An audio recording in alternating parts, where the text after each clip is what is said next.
మీ బట్టలకి సాఫ్టింగ్ ప్రొటెక్షన్ ఇచ్చే సరైన ప్రొడక్ట్ ఎలిమ్ ఫ్యాబ్రిక్ కండిషనర్.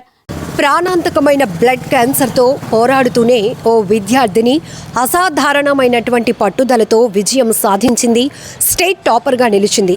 ఛత్తీస్గఢ్ రాష్ట్రం కాంకేర్ జిల్లాకు చెందిన 10వ తరగతి విద్యార్థిని ఇషికా బాలా ఈ వ్యాధి వల్ల 1 year నుంచి కూడా తను స్కూల్కి వెళ్ళలేదు. అయినప్పటికీ కూడా తల్లిదండ్రుల ప్రోత్సాహం, ఉపాధ్యాయుల కృషి ఫలితంగా ఆమె ఛత్తీస్గఢ్ రాష్ట్రం సెకండరీ బోర్డు ఫలితాల్లో 99.17% ఉత్తీర్ణతతో స్టేట్ టాపర్గా నిలవటం ఇప్పుడు ప్రతి ఒక్కరూ ఆమెను ప్రశంసలతో ముంచెత్తుతున్నారు. ఇంకొక వైపు ఆ ప్రాణాంతకమైన వ్యాధి ఏదైతే ఉందో అది తగ్గుముఖం పట్టాలని, భగవంతుడు ఆమెకు మంచి జీవితం ఇవ్వాలని బ్లెస్సింగ్స్ కూడా ఇస్తున్నారు నెటిజన్స్. పూర్తి డీటెయిల్స్లోనికి వెళ్దాం. బ్లడ్ క్యాన్సర్ వల్ల 1 సంవత్సరం పాటు స్కూల్కి తల్లిదండ్రులు, ఉపాధ్యాయుల ప్రోత్సాహంతో మళ్ళీ పాఠశాలకు హాజరైంది. IAS కావాలనేదే ఇషికా జీవిత లక్ష్యం. చదువు విషయంలో ఆమె చూపిన కృషి ఎంతో మందికి ప్రేరణగా నిలుస్తోంది. ఇషికా సామాన్య రైతు కుటుంబానికి చెందిన విద్యార్థిని. ఆమె తండ్రి శంకర్ ఇప్పటికే ఆమె ట్రీట్మెంట్ కోసం 15 లక్షల వరకు ఖర్చు చేశారట. ఇషికా కుటుంబం ఆర్థికంగా చాలా కష్టాల్లో ఉంది. ప్రభుత్వం సహాయం అందించాలని వారు వేడుకుంటున్నారు.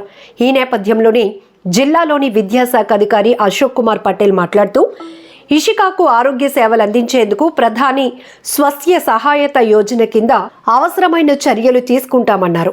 ఇషికాకు అవసరమైన వైద్య సాయం అందించి ఆమె ఆశయాలు సాకారమయ్యేలా ప్రభుత్వం యత్నిస్తుందన్న నమ్మకాన్ని, భరోసాని, ధైర్యాన్ని ఇషికా బాలకు చెప్పారు జిల్లా అధికారులు.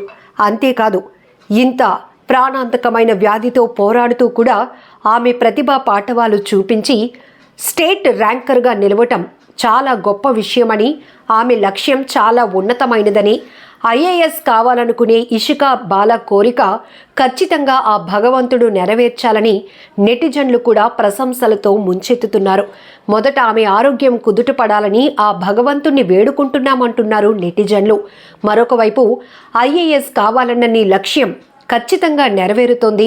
ఆ భగవంతుడు ఎప్పుడూ నీకు తోడుగా ఉంటాడు ఇషికా బాల అంటూ నెటిజన్లు కామెంట్ చేస్తూనే wish you all the very best తల్లి అంటూ తమ విలువైన బ్లెస్సింగ్స్ కూడా ఇస్తున్నారు.